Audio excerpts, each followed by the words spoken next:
경찰인데 이 경찰이 국민을 보호해야 하는 경찰인데도 불구하고 오히려 도둑질을 일삼거나 사기를 친 경우들이 있었습니다. 또 판사나 변호사, 검사인데도 불구하고 그 법을 어기는 경우들도 있고요. 여러 가지 모습으로 이 공권력을 위임받은 사람들이 그 권한을 이 자기 이익에 맞는 모습으로 악용하는 모습들을 우리가 종종 보아왔습니다. 그러면서 우리가 이제 생각을 하게 되는 것이죠. 왜 저 사람들은 저럴까? 사실 국민들이 많이 분노하는 포인트가 있습니다. 왜 그런가 하니 그 사람이 가진 신분과 그 사람이 행한 행동 사이에 괴리가 굉장히 크기 때문입니다. 우리가 그런 모습들을 사실 많이들 보고 있죠.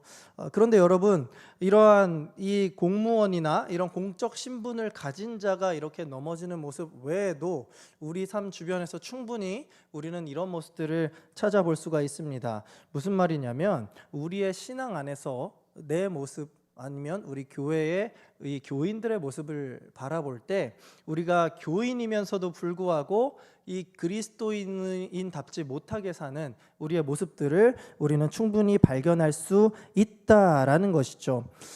우리는 하나님의 자녀입니다. 그래서 우리의 삶의 모습은 어떠해야 됩니까? 무엇을 하든지 다 하나님의 영광을 나타내며 살아야겠죠. 더 나아가 내가 구원받았으니 믿지 않는 자들에게 복음을 전하며 살아야 하는 것이 마땅합니다. 그러나 때때로, 아니 어쩌면 굉장히 자주 우리는 그 기독교인으로서 하나님의 자녀로서의 정체성에 걸맞지 않은 모습들을 보여주고 있다라고 할 수 있습니다. 하나님의 백성입니다. 하나님의 자녀입니다. 주의 제자입니다 라고 고백하면서도 말씀보다는 내 감정이나 내 욕망에 따라서 거룩한 삶보다는 편안함이나 세상의 쾌락과 즐거움을 쫓는 경우가 많다는 것이죠. 예배당 안에서는 제가 주님을 이번 주에도 제대로 따르며 살겠습니다 라고 다짐하지만 현실의 삶 가운데 여러분 월, 화, 수 이제 3일 지났죠. 그 3일간 우리의 다짐과는 다른 이러한 일상의 죄들을 반복하며 살 때가 너무나도 많지 않았는가 싶습니다. 그리고 어느 순간 이 신앙의 내 삶과 또 실제적인 내 삶의 모습이 정말 상관이 없는 그러한 삶을 살아가진 않는지 우리의 모습을 돌아봅니다. 무슨 말이냐면 내가 정말 내 신앙과는 전혀 상관없이 이 밖에서 보면 나는 거룩한 신앙인처럼 여겨지지만 실제 내 모습은 그렇지 않은, 그냥 기독교인이라는 것은 내 이름표와 다름없는 것뿐이다, 이런 삶을 살아가진 않느냐라는 것이죠. 우리는 오늘 말씀에서 삼손을 보게 됩니다. 이 삼손의 모습을 보면서 하나님의 백성임에도 불구하고 하나님의 뜻과는 멀어진 이 삼손의 삶의 모습을 한번 보려고 합니다. 이 삼손의 모습을 통해서 우리는 하나님의 구원이 어떻게 이루어지는 것을 보는가, 이것을 한번 보려고 합니다. 그리고 하나님의 백성으로서 나는 그러면 어떻게 살아야 하는가, 구원은 어떻게 이루어지고 나는 하나님의 백성과 자녀로서 어떻게 살아가야 하는가, 이 두 가지 질문 앞에 우리는 이 말씀을 들고 서게 될 것입니다. 이 말씀을 통해서 우리가 하나님의 일하심을 바라보면서 이 하나님의 구원에 합당한, 이미 구원받은 하나님의 자녀다운 삶을 다시 한번 회복하고 결단하는 시간 되기를 소망합니다. 우리가 이 삼손의 모습을 지난주에 이제 삼손의 탄생에 대해서 살펴봤죠. 오늘은 이제 그 삼손의 삶이 어떠했는지를 살펴볼 건데요. 여러분, 우리가 분명히 삼손을 볼 때 기억해야 될 이 내용들이 있습니다. 세 가지. 삼손은요, 하나님의 백성이었고요. 두 번째, 삼손은 나실인이었고요. 삼손은 세 번째, 사사였다라는 사실을 분명하게 기억할 수 있어야 합니다. 그러니까 한마디로 삼손은 남들과 시작이 다른 사람이었습니다. 태어나기도 전부터 우리 전장을 보면 하나님께 선택되어서 나실인으로서 선택된 사람이었고 이스라엘을 구원할 사사로서 이렇게 하나님께 세움을 받았습니다. 그리고 삼손은 하나님의 언약의 백성으로서 하나님의 말씀을 지키고 거룩하게 살아가야 할 기본적인 책임이 있는 사람이었습니다. 그러니까 정체성 자체가 이 하나님으로부터 시작된 사람, 하나님의 부르심이었고 삶 전체가 하나님께 속해야 마땅한 사람이 바로 삼손이었다라는 것이죠. 그러나 문제는요, 여러분, 삼손이 그 정체성에 합당한 삶을 제대로 살지 못했다라는 데에 있습니다. 사사기 14장은 이 삼손의 이러한 모습을 한 단어의 표현으로서 아주 잘 보여주는 게 있는데요. 그게 뭐냐면 내려간다라는 말이에요. 우리가 그 말씀을 보면요, 이 다음 거 한번 보여주시겠습니까? 자, 삼손이 이제 보시면 삼손이 딥나에 내려갔다. 5절에 보면 삼손이 그의 부모와 함께 딥나에 내려가. 그가 내려가서 삼손의 아버지가 여자에게로 내려가매 삼손이 거기서 또 19절 삼손이 아스글론에 내려가서 이 표현이 왜 이렇게 나왔는지를 우리가 이해할 필요가 있는데요. 물론 이 삼손은 이 이스라엘에 살기 때문에 블레셋에 가려면 내려가는 게 맞습니다. 그러니까 이스라엘이 좀 고지대에 있고 블레셋이 저지대에 있어서 이 지형적인 표현이기도 하지만 여러분, 내려간다라는 말이 이 한 장에 무려 5번이나 반복된다라는 것은 무언가 의미심장하긴 합니다. 실제로 성경을 보면 이 내려가다라는 히브리어가 야라드라는 표현인데 이게 지형적인 이 내려간다는 표현을 가지고도 있지만 동시에 사람의 이 영적인 상태를 표현하는 단어로도 이렇게 쓰임이 됩니다. 실제로 이 내려간다라는 표현이 가장 정확하게 나왔던 데가 어디냐면 구약에 요나서가 있죠. 요나가 하나님의 말씀을 거부하여서 이 니느웨로 가서 복음을 전하라는 이 심판을 전하라는 이 메시지를 거부하고 다시스로 도망할 때 계속해서 요나서에는 요나가 내려갔다라는 표현을 씁니다. 그러니까 이 내려갔다라는 표현이 뭡니까? 이 하나님의 이 맡긴 일을 거부한 사람이 자기의 영적인 상태를 나타내는 말로써 내려간다라는 표현을 쓴다라는 거죠. 그러니까 삼손은 하나님의 백성으로서도 나시린이로서도 그리고 사사로서도 그에 걸맞지 않는 영적인 낮은 모습을 보여주고 있다는 것을 우리가 확인할 수 있습니다. 실제로 그 모습이 어땠는지 한번 확인해 보도록 하겠습니다. 삼손이 일단 첫 번째 하나님의 백성인데 하나님의 백성으로서의 실패하는 모습들이 나옵니다. 먼저 우리 다 함께 1절부터 3절까지의 말씀 한번 같이 읽어보도록 하겠습니다. 시작. 삼손이 딥나에 내려가서 거기서 블레셋 사람의 딸들 중에서 한 여자를 보고 올라와서 자기 부모에게 말하여 이르되 내가 딥나에서 블레셋 사람의 딸들 중에서 한 여자를 보았사오니 이제 그를 맞이하여 내 아내로 삼게 하소서 하매 그의 부모가 그에게 이르되 내 형제들의 딸들 중에나 내 백성 중에 어찌 여자가 없어서 내가 할례 받지 아니한 블레셋 사람에게 가서 아내를 맞으려 하느냐 하니 삼손이 그의 아버지에게 이르되 내가 그 여자를 좋아하오니 나를 위하여 그 여자를 데려오소서 하니라. 자, 지금 삼손이 뭘 요구하고 있습니까? 블레셋 여인과 결혼을 하겠다라고 지금 얘기하고 있는 거예요. 자, 삼손의 이러한 모습, 왜 이것이 하나님의 백성으로서의 실패한 모습입니까?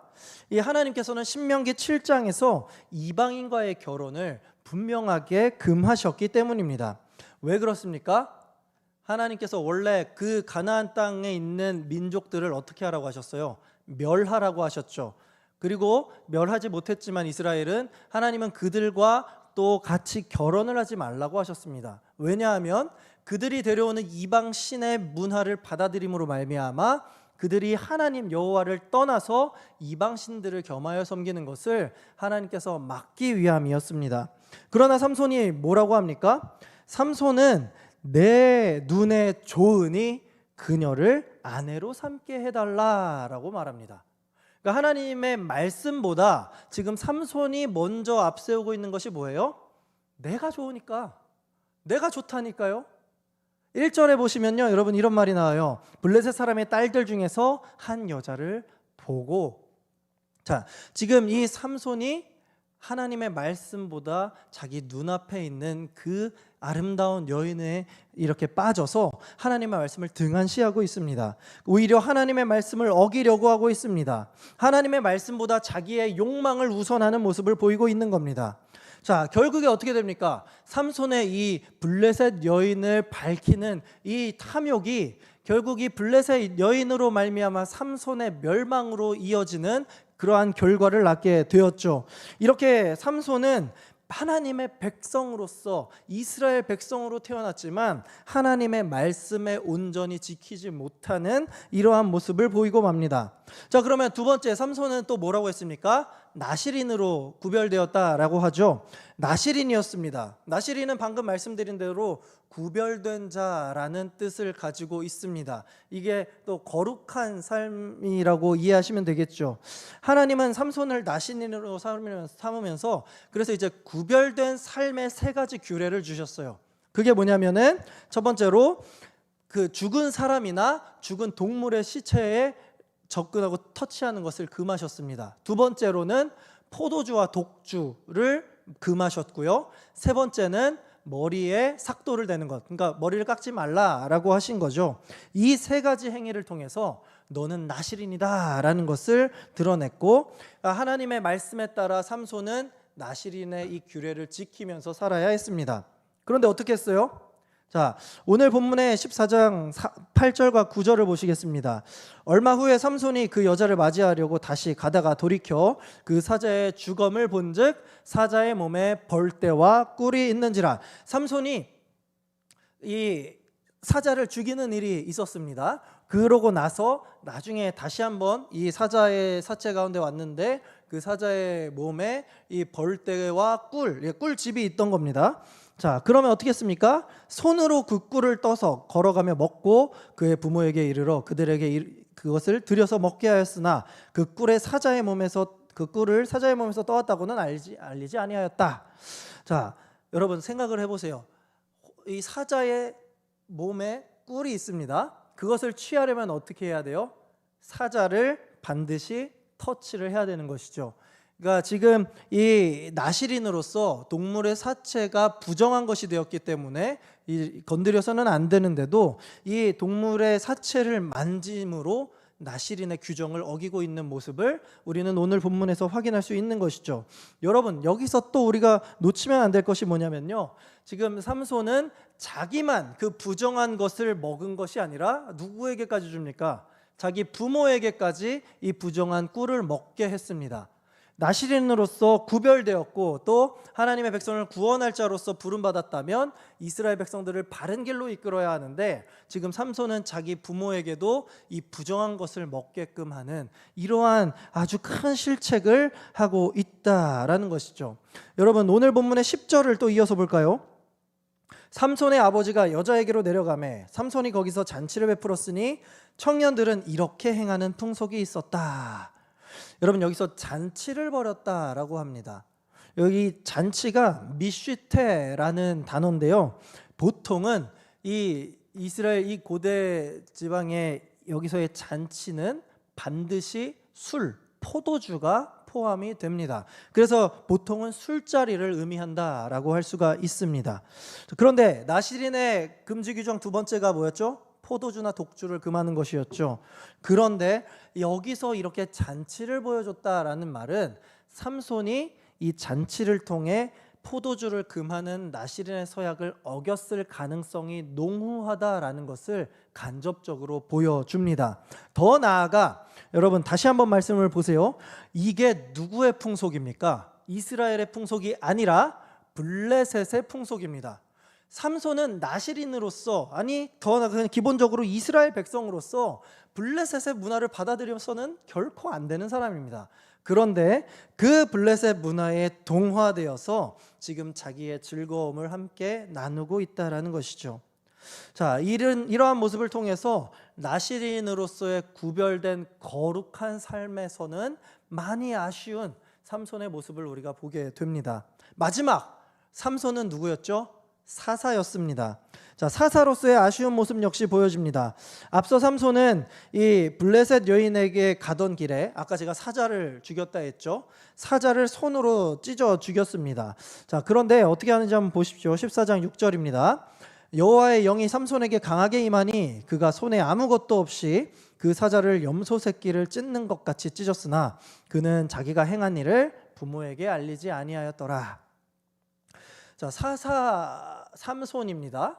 하나님께서 삼손을 나시린으로 구별하시고 특별하게 하나님이 백성을 구원할 자로 세우셨는데, 길을 가다가 사자를 만났는데 그 사자를 염소 새끼 찢듯이 이렇게 그냥 찢어버렸대요. 이거는 아무리 상식적으로 생각해도 인간의 단신의 힘으로선 할 수 없는 일입니다. 그리고 성경도 정확하게 여호와의 영이 삼손에게 강하게 임했다라고 하죠. 그러니까 이거는 삼손 스스로 생각하기에도 내가 그냥 힘이 타고났구나가 아니라 하나님이 나와 함께 하셔서 도우셨구나라는 것을 알고 있었다라는 거예요. 그런데 이 사사로서 하나님께서 나와 함께 하셨다라는 것을 드러내는 것이 당연한 것이지만, 이 지금 삼손의 눈은 어디에 팔려 있는 줄 아십니까? 지금 이게 어디로 가는 길이라고 했어요? 블레셋 여인과 혼사를 하러 가는 길이었어요. 여기에 팔려 있었다라는 거죠. 지금 자신의 사사로서의 공적인 사명보다는 이방 여인, 블레셋 여인과의 결혼에 한눈이 팔려 있는 모습입니다. 자, 심지어 자기가 행한 이 일을 부모님에게도 알리지 않고 지금 부모님에게는 아버지에게 가서 뭘 허락해 달라고 한 거예요? 블레셋 여자와의 결혼을 좀 허락해 주십시오. 내가 하나님의 도움으로 사자를 찢어 이겼습니다가 아니라 이방 여인과의 결혼을 허락해 주십시오 라고 하는 거죠. 여러분, 이 다음에 이제 또 삼손이 함께 잔치를 벌이며 놀았던 블레셋 사람들과 놀다가 이 사람들을 골탕 먹이려고 이 수수께끼를 냅니다. 수수께끼를 내면서 옷 30벌 내기를 해요. 그런데 이 문제를 블레셋 사람들이 곰곰이 생각하다가 삼손의 이 블레셋 여인에게 물어서 답을 얻게 됩니다. 그래서 그 수수께끼를 맞추게 되죠. 그러니까 삼손은 자신이 낸 수수께끼를 맞추지 말라고 냈었는데 블레셋 여인의 배신으로 이 답을 맞추게 되니까 삼손은 되려 자기가 옷 30벌을 물어줘야 되고 자기의 자존심까지도 완전히 짓밟히는 그러한 우스운 꼴이 되고 맙니다. 그러자 삼손이 어떤 일을 행하는지 19절 말씀을 우리 함께 읽어보도록 하겠습니다. 시작. 여호와의 영이 삼손에게 갑자기 임하심에 삼손이 아스글론에 내려가서 그곳 사람 30명을 쳐 죽이고 노력하여 수수께끼 푼 자들에게 옷을 주고 심히 노하여 그의 아버지의 집으로 올라갔고. 자, 지금 삼손이 뭐 했다는 거예요? 너무 열받아가지고 아스글론에 내려가가지고 블레셋 사람 전혀 영문도 모르는 관계없는 30명을 쳐 죽이고 그 사람들의 옷을 취해가지고 노력해서 내기를 이긴 30명의 아까 나와 파티를 벌였던 청년들에게 그 옷을 줬다라고 하고 있습니다. 여호와의 영이 강하게 임했다라고 시작하지만 지금 이 삼손이 30명의 블레셋 사람을 죽이게 된, 움직이게 된 동기가 뭐예요? 자기 수수께끼를 맞춘 이 사람들에 대한 이 화가남과 열등감이 폭발했던 것이죠. 여러분, 이 사사 삼손으로서 이 그냥 일어난 일만 보면 사사 삼손이 블레셋 사람들, 이스라엘을 압제하던 이 블레셋 사람들 30명을 혼내줬구나 이렇게 볼 수 있지만 실제 이렇게 들여다보니까 어떻습니까? 삼손이 블레셋 사람들을 죽인 것은 사사로서의 사명감에 의한 행동이 아니라 철저히 자기 감정을 주체하지 못하고 자기 감정대로 행했던, 즉 하나님의 명령이 아니라 자기 마음대로 행했던 모습임을 알 수가 있습니다. 여러분, 이후에도 성경책 15장 한 장만 넘겨보시면요, 이제 사사 삼손의 모습들이 계속해서 나오는데 이때도 블레셋 사람들을 계속해서 혼내주는 장면이 나오지만 이때도 사사 삼손은 사사로서의 역할을 감당하기 위해서라기보다는 그저 자기의 개인적인 감정과 즉흥적인 그러한 것에 이렇게 이끌려서 행동하는 모습으로서 블레셋을 무찌르는 그런 모습들이 나옵니다. 여러분, 지금까지 사사들이 어땠는지 아십니까? 지금까지는 이스라엘 백성들은 자기 마음대로 살았을진 몰라도 사사들은 하나님의 명령에 따라 이 이스라엘을 괴롭혔던 적들을 물리쳤습니다. 그런데 사사 삼손에 이르러서는 지금 뭐하고 있어요?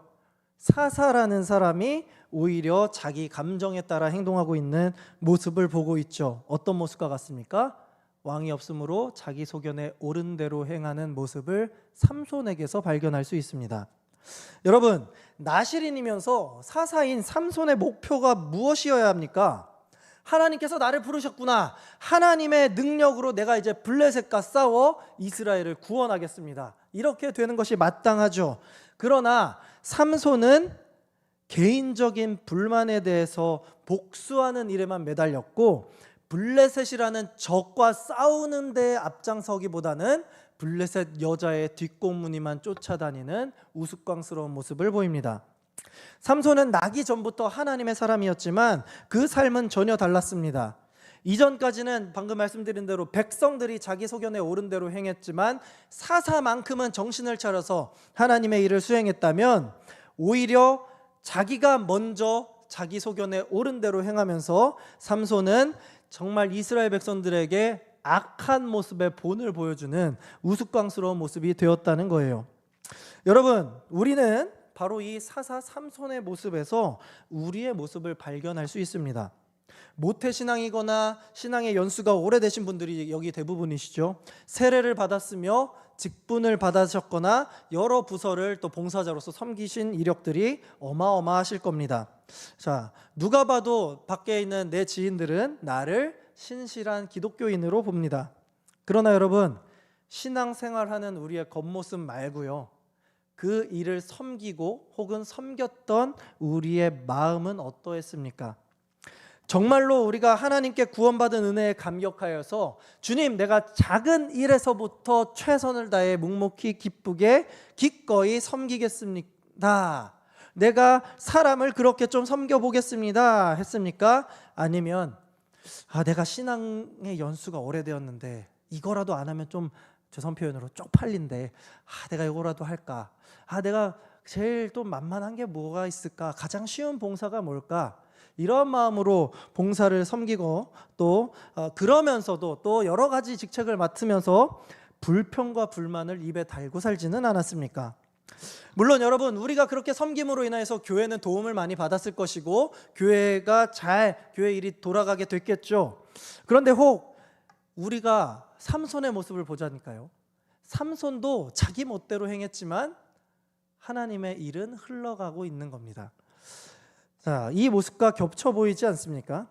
우리는 우리의 이런 모습들이 혹 있다면 여러분, 내려놓으시고 정말 구원의 은혜에 감격한 그리스도인의 모습으로 돌이켜 살아갈 수 있어야 합니다. 왜냐면요, 여러분, 솔직하게 말씀을 드릴게요. 제가 여기에 목사로서 서 있지 않아도요, 그리고 또 누군가가 여러분이 맡고 있는 직분을 여러분 섬기지 않더라도요, 우리 교회는 잘 돌아갑니다. 제가 없어도, 또 우리 중 누군가가 없어도 우리 교회는 잘 돌아갑니다. 하나님의 일은요, 여러분, 내가 없어도 다 된다는 거예요. 그런데도 왜 하나님은 우리를 세우시고 이 교회를 섬기게 하신 줄 아십니까? 그 이유는요, 우리 하나님께서는 바로 우리들을 통해 하나님의 나라를 세워가기를 원하시기 때문입니다. 삼손이 백성으로서, 또 나실인으로서, 또 사사로서 이렇게까지 망가진 모습을 보여줬는데, 여기서 우리가 기억해야 할 포인트가 바로 이거다라는 거예요. 하나님은 그러한 삼손과 그러한 우리의 부족한 모습들이 있음에도 불구하고 하나님은 삼손을 통해, 그리고 저와 여러분을 통해 구원의 역사를 이루어 가신다라는 거예요. 자, 놀라운 사실은 이렇게 부정하게 살아간 삼손임에도 불구하고 하나님의 영이 계속해서 이 삼손과 함께했다라는 것을 우리가 보게 됩니다. 오늘 말씀에 내려간다라는 표현이 삼손의 영적인 침체가 계속해서 보인다 했죠. 그런데 이것 말고도 또 하나 계속해서 강조되는 표현이 있습니다. 그것이 무엇인지 한번 보십시오. 소라와 에스다올 사이 마하네단에서 여호와의 영이 그를 움직이기 시작하였더라. 여호와의 영이 삼손에게 강하게 임하니, 19절 말씀, 여호와의 영이 삼손에게 갑자기 임하시매. 15장 14절에도 여호와의 영이 삼손에게 갑자기 임하시매. 자, 그 뒤의 내용들을 보면 삼손이 어마어마한 능력을 벌였던 일들이 계속해서 기록되어 있습니다. 여호와의 영이 그에게 강하게 임하시매. 자, 무슨 말이라는 거예요? 이 모든 것은 인간의 순종이나 자격 때문에 이루어진 일들이 아니라 하나님의 절대적인 주권과 계획 안에 여호와의 영이 개입하셔서 일어난 구원의 역사다라는 것을 보여주고 있다라는 겁니다.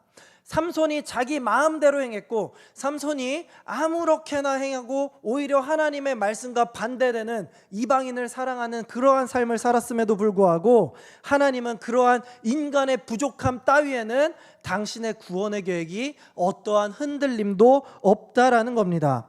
하나님은 인간의 부족함은 상관없이 그분의 계획은 그대로 진행하시는 분입니다.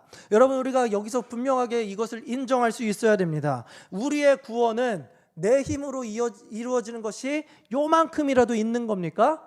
없다라는 거예요.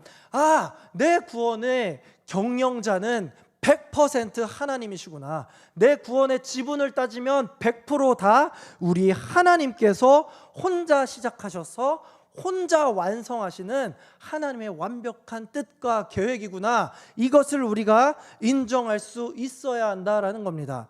그러니까 여러분, 다시 한번 원론으로 돌아와 보면 우리가 교회에서 여러 가지 일들을 맡고 또 세상에서도 그리스도인으로 살아가는데, 우리가 사랑하는 가족들을 복음으로 전해서 초대하고 싶은데 우리의 노력이나 우리의 방해와는 상관없이 하나님이 택한 백성은 어떻게 하신다는 거예요? 반드시 구원한다라는 것이죠. 그런데 여러분, 여기서 우리가 결코 방심하면 안 되는 것이 한 가지가 있습니다. 제가 방금 말한 대로만 하면 꼭 삐딱하게 생각하는 우리의 영악한 마음들이 하나 있어요. 그게 뭐예요? 하나님이 다 하실 거면 난 아무것도 안 해도 되는 거 아닙니까? 내가 교회에서 굳이 쓰임 안 받아도 되는 거 아니에요? 굳이 내가 하나님이 구원하실 거 다 아는데 내가 왜 그러한 술과 담배, 쾌락 이런 걸 왜 참아요? 내가 왜 굳이 거룩하게 살아야 합니까? 여러분, 이렇게 생각하는 거 정확하게 말씀드립니다. 굉장히 잘못되고 위험한 생각입니다. 자, 삼손은 하나님의 분명한 구원의 도구였어요. 삼손은 자기 멋대로 살았지만 하나님은 그마저도 합력하여 선을 이루셔서 하나님의 구원으로 이스라엘을 구원해 주셨습니다. 자, 하나님의 구원은 그렇게 이루어졌지만 삼손은 어땠습니까, 여러분? 삼손은 결국에, 물론 이렇게 우리가 뭐 영화 같은 모습들, 아니면 우리가 특세 때 또 교육자가 열심히 이렇게 팍 하면서 삼손이 무너져낸 그 모습들을 봐서 야, 삼손이 그래도 끝은 굉장했구나라는 생각을 할 수도 있지만, 여러분, 삼손의 모습만을 우리가 보면요, 삼손은 굉장히 비참한 죽음을 맞이한 겁니다. 눈이 뽑혔고요, 온갖 조롱을 당하다가 이렇게 기둥을 몰아서 자기까지 같이 죽어버리는 그러한 비참을 맞이했습니다. 이스라엘은 어땠습니까? 삼손의 그 희생을 통해 이스라엘은 블레셋으로부터 구원을 얻었지만 이후에 이스라엘이 결코 하나도 변하지 않았다라는 것이 계속해서 성경에 드러납니다. 사사기 말미에 보면은 이스라엘 동족들 간에 서로 죽고 죽이는 잔혹한 내전의 결과가 이어지게 됩니다. 하나님의 구원은 변함없이 성취가 되었지만요, 삼손은 그 구원의 영광과 기쁨에 전혀 동참하고 참여하지 못했고, 이스라엘은 구원을 받았음에도 불구하고 똑같이 실패한 삶을 살아가고 말았다라는 거예요. 그러면 여러분, 우리가 이렇게 질문을 할 수가 있겠죠. 나는 단지 하나님이 쓰시는 도구로만 남을 것인가? 그러다가 내 삶은 망가지고 말 것인가? 아니면 하나님의 쓰임받는 귀한 도구로서 살아가면서 동시에 하나님과 함께 그 구원과 하나님 나라 확장의 영광에 동참할 것인가? 여러분, 답은 뻔하지 않습니까? 여러분, 우리가 이것을 명심해야 됩니다. 그렇다면 우리가 성경에서 삼손과는 전혀 다르게 살았던 우리의 모범들을 한번 봐야겠죠. 여러분, 대표적으로 누가 있습니까? 저는 요셉이 생각이 납니다. 요셉은 그 누구보다 형들의 억울한 시기와 질투를 받아서 억울한 누명과 고난 속에서 살았죠. 감옥에 가서도 이 모함을 받았고요. 그런데 그 와중에도 요셉은 하나님의 선하신 계획과 뜻을 붙잡았습니다. 그리고 그 뜻으로 인하여 결국 하나님께 쓰임받아서 애굽의 총리가 되었고 이스라엘 백성들, 자기 아버지와 형제들과 온 백성들을 구원하는 귀한 사람으로 쓰임을 받습니다. 다니엘은 어떻습니까? 이스라엘이 바벨론의 노예가 되어서 끌려간 입장에서도 바벨론이 하나님께 기도하지 말라라는 종교 탄압을 했음에도 불구하고 정해진 시간에 창문을 열고 하나님을 향해서 기도하며 당신을 구원할 신실하신 하나님을 붙잡았습니다. 자, 사도 바울은 또 어떻습니까? 바울은 누구보다도 믿음이 뛰어났던 사람입니다. 예수님을 만났고 성령 하나님께서 이 예수 그리스도의 복음의 구원을 이루신다는 확신이 있었음에도 불구하고 바울은 그 일에 자기의 온갖 인생을 다 바쳤습니다. 하나님께서 알아서 하실 것이지만 바울은 그 일에 자기가 가장 앞장서서 동참했던 사람입니다. 지금 말한 이 성경의 모범들, 이 모든 사람들은 다 하나님의 절대적인 주권 속에 구원을 믿었지만 동시에 그 뜻에 적극적으로 순종하면서 그 영광의 순간에 가장 앞장섰던 사람들이라는 공통점이 있습니다. 여러분, 여기서 머물지 않고 완전한 순종의 모범을 보이신 분, 바로 우리 예수 그리스도를 한번 바라보면 어떻겠습니까?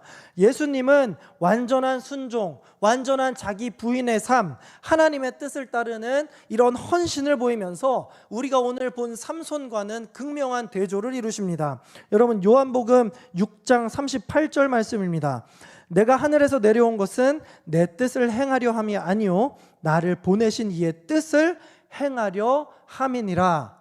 예수님께서는 하나님과 동등한 분이시지만 어떻게 하신 겁니까? 그 요약의 내용이 빌립보서 2장 6절과 8절에 나오죠. 제가 이것만 떼서 가지고 왔습니다. 그는 근본 하나님의 본체시나 자기를 비워 종의 형체를 가지사 자기를 낮추시고 죽기까지 복종하셨으니 곧 십자가에 죽으심이라.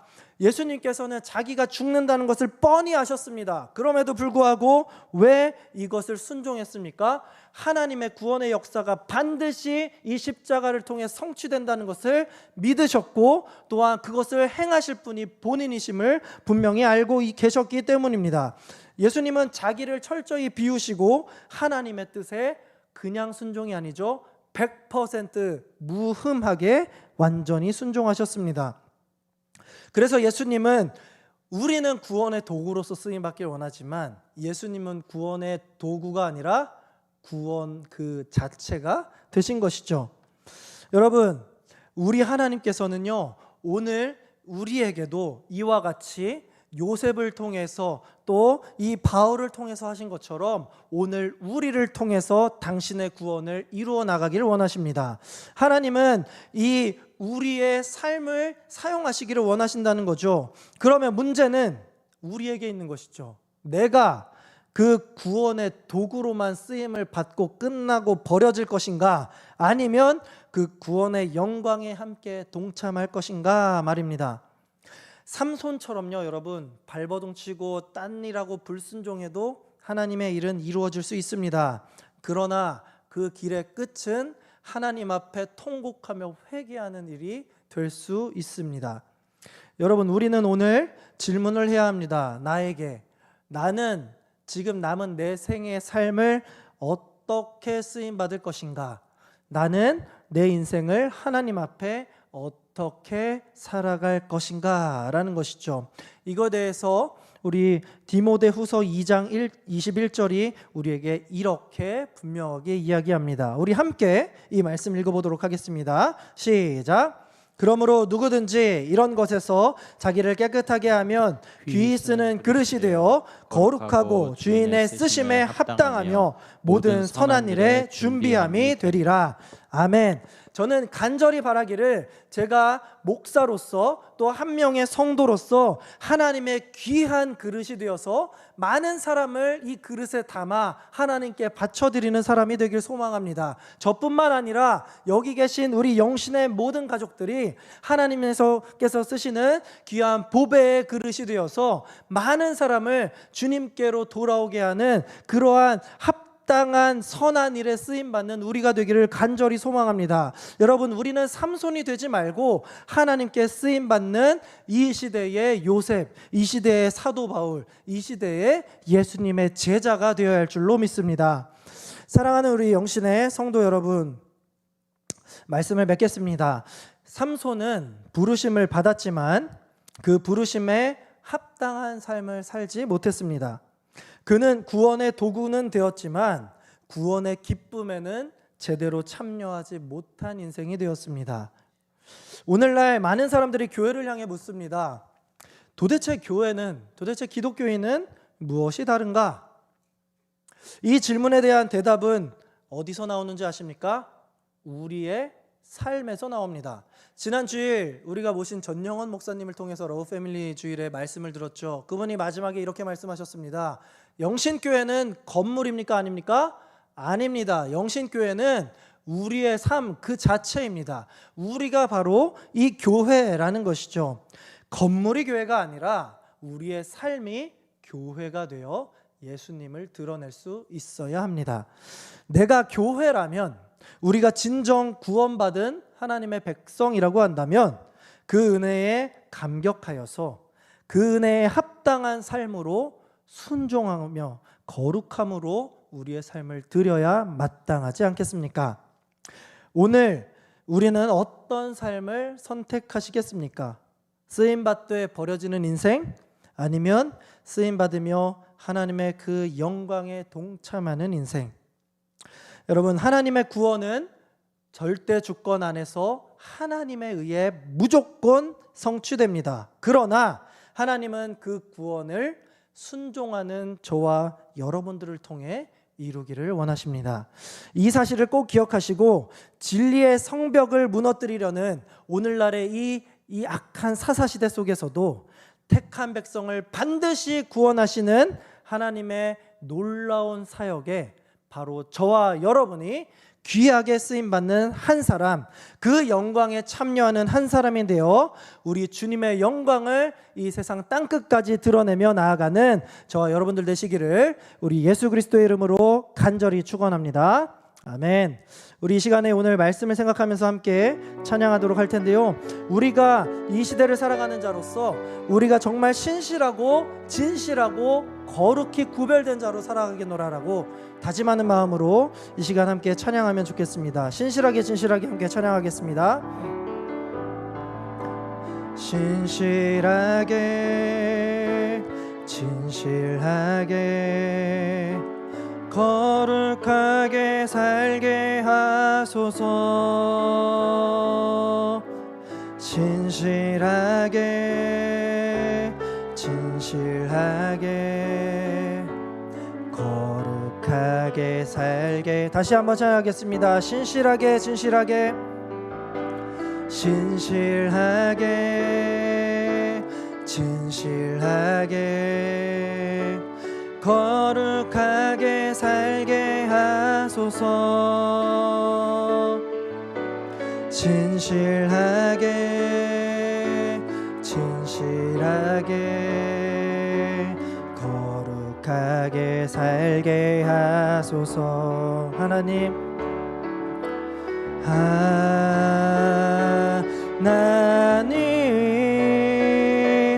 나의 마음 만져주소서. 하나님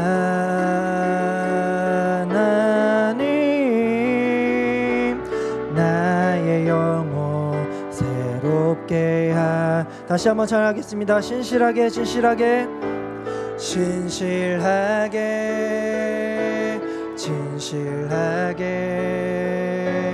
거룩하게 살게 하소서. 진실하게 진실하게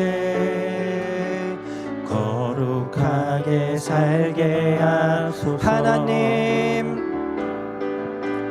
하나님 나의 마음 만져주소서. 하나님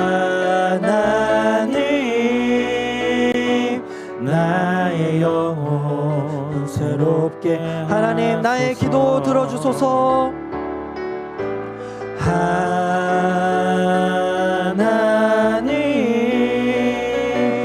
나의 기도 들어주소서.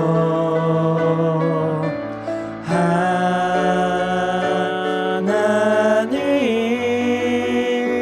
주의 길로 인도하소서. 아멘. 우리 시간에 함께 기도하며 나아갔으면 좋겠습니다. 우리 하나님께서는 우리를 향해 구원의 계획을 성취하셨습니다. 예수 그리스도를 통해 우리의 인생 가운데 새 생명을 허락하셨습니다. 아버지 하나님께서는 우리가 어떻게 살든지 간에 결코 우리를 놓지 않으시고 또 당신을 향한 그 백성의 계획을 놓지 아니하시고 분명히 성취하시는 하나님입니다. 그 하나님의 절대 주권의 은혜가 있었기에 저와 여러분이 이 시간에 구원받은 자로서 이 시간에 나왔음을 고백합니다. 먼저 이 시간에 기도하실 때 이 사실을 기억하며 우리가 하나님의 절대 주권으로 구원받은 신자라는 것을 기억하며 감사 기도 드렸으면 좋겠습니다. 두 번째로 기도하실 때에 우리가 오늘날을 살아가는 이 시대의 나실인, 이 시대의 그리스도인으로 살아가길 간절히 바랍니다. 주님, 우리가 하나님의 일에 기꺼이 동참하게 하시고 이것을 억지로 하는 것이 아니라 기쁨 가운데 하나님의 뜻에 순종하게 하셔서 지금도 이 땅에서 하나님이 애타게 찾고 계시는 그 한 사람 한 사람, 한 영혼을, 한 어린 양을 우리가 발견하고 그들을 교회로 인도하고 우리가 하나님의 귀한 보배의 그릇이 되어 하나님께 그들을 올려드릴 수 있는 그러한 하나님의 백성들, 주의 자녀 되게 해달라고 이 시간에 오늘 말씀 기억하면서 하나님의 구원에 동참하는 은혜가 우리 삶에 있게 해달라고 간절히 기도하며 나아가도록 하겠습니다. 아버지 하나님, 이 시간에 우리가 하나님의 말씀을 통하여서 아버지 하나님, 우리가 하나님의 귀하신 뜻을 기억하게 하시니 너무나도 감사드립니다. 아버지 하나님, 우리는 부족한 자들입니다. 우리는 하나님께 죄를 지은 것밖에 없는 죄인들입니다. 그럼에도 불구하고 하나님께서는 우리를 택하셔서 우리를 예수 그리스도를 통하여 구원하셨음을 기억합니다. 아버지 하나님, 이 시간에 우리가 구원받았다는 이 사실을 다시 한번 기억하길 소망합니다. 우리가 지금까지의 삶을 돌아보면 뭐 하나 잘한 것도 없고 우리는 하나님 앞에 심판받아 마땅하지만 하나님의 절대 주권은, 하나님의 절대적인 사랑과 역사하심은 우리를 택하셨고 구원하셨음을 우리가 분명하게 고백합니다. 주님, 구원은 오직 주님에게로부터만 있습니다. 구원은 오직 여호와께로만 말미암음을 우리가 다시 한번 확신하며 나아갑니다. 주님, 그렇다면 이제 우리가 하나님의 그 구원을 선포하는 자로서 아버지 하나님, 이 시대의 하나님의 제자로서 주의 자녀로서 이 시대의 바울과 같이, 이 시대의 요셉과 같이, 이 시대의 다니엘과 같이 살아가길 소망합니다. 주님, 세상에 어떤 핍박과 시험이 오더라도